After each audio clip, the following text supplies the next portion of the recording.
कुछ लोग प्रयास करते हैं कि जीवन में कुछ अलग किया जाए। नोएडा लोकमंच की तरफ से नोएडा के अंदर फिलहाल एक दवा बैंक की स्थापना की गई है।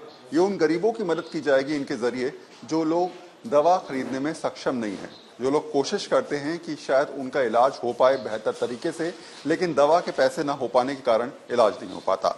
तो मेरे साथ वो शख्स है जिनकी ये कोशिश है, जिनका ये प्रयास है, जिसकी वजह से यहाँ पर ये स्थापना हो पाई। तो ये सोच जो थी, ये प्रयास जो था, वो कैसे आप लोगों ने आगे बढ़ाया और कब ये दिमाग में आया कि नोएडा के अंदर ही सही यहाँ पर ऐसा किया जाए कि गरीबों की मदद की जाए? नाम भैया? मेरा नाम वरुण सिन्हा है। वरुण सिन्हा जी, हाँ, आपने बहुत सही प्रश्न पूछा।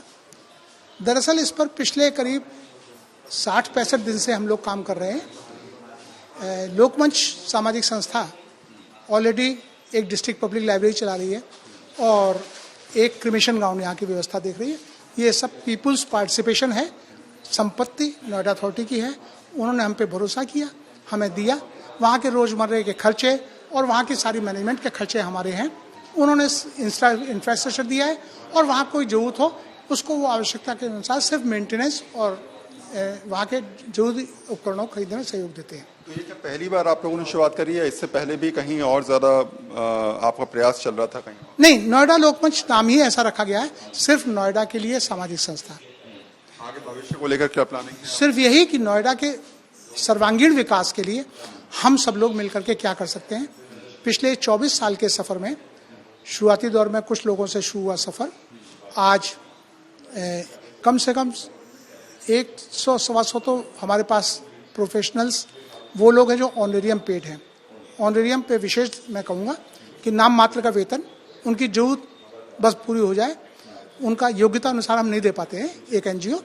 और दूसरा वो साथी जो हमारे यहाँ वॉलंटियर सेवाएं दे रहे हैं, ये भी लगभग 150 हैं। इसके अलावा नोएडा लोकमंच की टीम है, मेंबर्स हैं और फाउंडर मेंबर्स हैं। कई बार जब कोई आइडिया दिमाग में आता है तो उसके पीछे कोई कहानी होती है, कोई बात होती है जिससे आदमी को लगता है कि नहीं मैं ये काम करूं। आपके पीछे ऐसी कौन सी वजह रही जो आपने सोचा कि नहीं मैं फ्री में दवाइयां बांटूंगा? शायद मूलतः इसकी वजह यह है कि मैं स्वयं एक बहुत छोटे घर से बैकग्राउंड से आया हूँ। मेरे पिताजी एक रेवेन्यू में क्लर्क थे और वहाँ से मैं आया हूँ। हमने पैदल चल के और एक समोसा खा करके खुश हो लेता था और फर्स्ट आया, गोल्ड मेडलिस्ट हुआ इंजीनियरिंग में और करके एक इंजीनियरिंग करी और हम आए। लेकिन कहते हैं पूर्वजों का कुछ होता असर। हमारे बाबा जी ट्रेजरी ऑफिसर रहे थे अंग्रेजों टाइम में। उनका सदैव ये कहना था, तुमने अगर रिश्वत ली तो तुम तरक्की नहीं कर पाओगे, स्थायित्व नहीं होगा जीवन। तो मेरे दिमाग में गांठ थी तो मैंने नौकरी नहीं करी, वरना केमिकल इंजीनियरिंग HPTI कानपुर से की है, प्रेस्टिजियस कॉलेज से। हमने अपनी एक इंडस्ट्री खोली 1972 से लेकर के 94 तक 22 साल हमने काम किया। पहले दिल्ली के पटपर्दन में, फिर नोएडा में। लेकिन एक जिंदगी में ऐसा हादसा हुआ कि मैंने ये महसूस किया कि मेरा एकलौता छोटा भाई कैंसर का पेशेंट हुआ और मेरे फैक्ट्री और मेरे किसी से पैसे भी इकट्ठे कर लेता, अमेरिका ले जाऊँ, वहाँ ले जाऊँ, ये सब भ्रम है। भाई का इलाज ही उस दिन पता चला, कैंसर आर्मी हॉस्पिटल में, जिस रोज उसको अटैक पड़ चुका था। 7 रोज में डेवलपमेंट हुआ, वो नहीं रहा, लंग कैंसर में। तो मुझे लगा कि जब जीवन में रुपया इतना महत्वपूर्ण नहीं, जहाँ अपनों की जान नहीं बचा सकते, तो जीवन की सिर्फ इसे टूल माने कि जीवन की बुनियादी जरूरतें पूरी कर सके। बुनियादी जरूरतें हमें ही तय करनी है। हम साइकिल पे चल सकते हैं या कार पे चल सकते हैं या मर्सिडीज हमारी बुनियादी जरूरत है। तो जो मैं इस पृष्ठभूमि में रहा हूँ, एक साधारण जीवन जिया। साधारण जीवन का मैंने दर्द देखा है एक आम आदमी का। हमने देखा है कि सरकारी स्कूल में पढ़ते हुए, प्राइमरी स्कूल में पढ़े, फिर गवर्नमेंट कॉलेज में पढ़े। हमें पता है कि हमें वो भी पैसे इंजीनियरिंग में 150 रुपये मिलते थे पिताजी से, और मैंने इंजीनियरिंग करी तो 5 साल की। तो मुझे पता है कि रुपये की क्या महत्ता थी। वो हमारे जड़ों में भरा हुआ था। करप्शन के खिलाफ एक वो थी शुरू से। तो जब मैंने नौकरी तक नहीं करी, वो NGC में लग रही थी और एक बरेली एलाइड कैंपर है। हमने जब वो नत पकड़ के और सोचा कि वो मेरा शायद पलायन था, मैंने सोचा विभाग में पहुंच जाऊंगा तो मैं भी उसी रंग में रंग जाऊंगा। तो मैंने कहा नहीं, हम उसमें नहीं जाते, बचने की इरादे की। लेकिन यहाँ जब आए और कारोबार फिर मैंने छोड़ दिया, फैक्ट्री बेच दी, क्योंकि हमें ये भी था कि हम स्वभाव से करप्शन के खिलाफ आवाज़ उठाते हैं।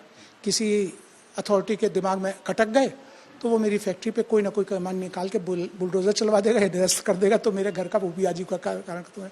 अल्टीमेटली मैंने 2000 में से बेच दिया। अब पूर्णतया स्वच्छंद हूँ। भगवान की दया से बच्चे बहुत बढ़िया हैं। समाज सेवा में लगे हुए हैं और लोगों की समाज सेवा तो मैं नहीं कहूँगा, इसे कहूँगा मैं अपना एक नशा, मेरा नशा ये हो गया, चलो किसी के काम आए, शायद ऊपर वाला हमें ध्यान दे। तो कोशिश करिए इन्होंने, और उस कोशिश का एक असर मैं आपको दिखाता हूं। पहले आप देखेंगे तो यहाँ पर पूरा सेटअप इन्होंने तैयार कर दिया है। दवाइयाँ आपको यहाँ पर रखी हुई नजर आ रही होंगी, और यहाँ पर दवाइयों की जो रेंज है वो कैसी है और किस हिसाब से यहाँ पर दवाइयाँ मिलेंगी, क्या प्रोसेस रहेगा वो समझ लेते हैं। तो जैसे कोई आता है पर्चा लेके, प्रिस्क्रिप्शन लेके, तो वो आप कैसे उसको दवाइयाँ देंगे? सर पहले तो हम उसका प्रिस्क्रिप्शन सही तरीके से चेक करेंगे कि ये वैलिड है या अनवैलिड है, उसकी डेट, करंट डेट एंड उसकी आईडी, जैसे कोई भी आधार कार्ड, अगर उसके पास बाई चांस नहीं भी हो और उसको ज़रूरत है, लग रहा है कि इसको मेडिसिन की ज़रूरत है, तो भी हम वो दवाइयाँ उसको देंगे। जी सर। अच्छा, दवाइयाँ जो हैं वो कितने से कितने तक हैं? अगर कहा जाए सबसे सस्ती दवाई और सबसे महंगी दवाई आपके पास कितनी है? सर हमारे पास में अप्रोक्सीमेटली 3000 तक मेडिसिन है, और सबसे सस्ती लेके हमारी 10 रुपीज़ से लेके और सबसे हाईएस्ट 3000 तक मेडिसिन हमारे पास अवेलेबल हैं सर। क्या भविष्य में प्लानिंग है कि कोई भी दवाई यहाँ पर ऐसी हो जो आसानी से मिल पाए, हर दवाइयों की रेंज यहाँ पर मिल पाए? हाँ सर, हम ये कोशिश करेंगे। बाई चांस जैसे हमारे पास डॉक्टर ने किसी पेशेंट को 6 दवाइयाँ लिखी हैं, बाई चांस हमारे पास 5 प्रोवाइड हो पा रही हैं, तो हम एक बाहर से परचेज करके नोएडा लोकमंच उसको पेमेंट करेगा, पेमेंट के द्वारा वो दवाइयाँ मंगाएगा और हम वो पेशेंट के पूरी दवाइयाँ उसकी डोज प्रोवाइड कराएंगे सर। यानी कोई भी आदमी खाली हाथ ना जाए, सबको सब व्यवस्था मिले, और शायद उसी व्यवस्था के हिसाब से यहाँ पर ये लोग काम करते नजर भी आ रहे हैं। आप इसे ऐसे समझिए कि एक प्रयास किया गया है लोगों की सेवा करने के लिए। एक प्रयास ये है कि कोई भी आदमी बीमारी से ग्रसित है तो उसकी दवाइयों की व्यवस्था यहाँ से हो पाए, उसे पैसे के मोहताजी में कहीं ना कहीं चक्कर ना काटना पड़े, वो आसानी से यहाँ पर दवाइयाँ आकर फ्री में ले सकता है।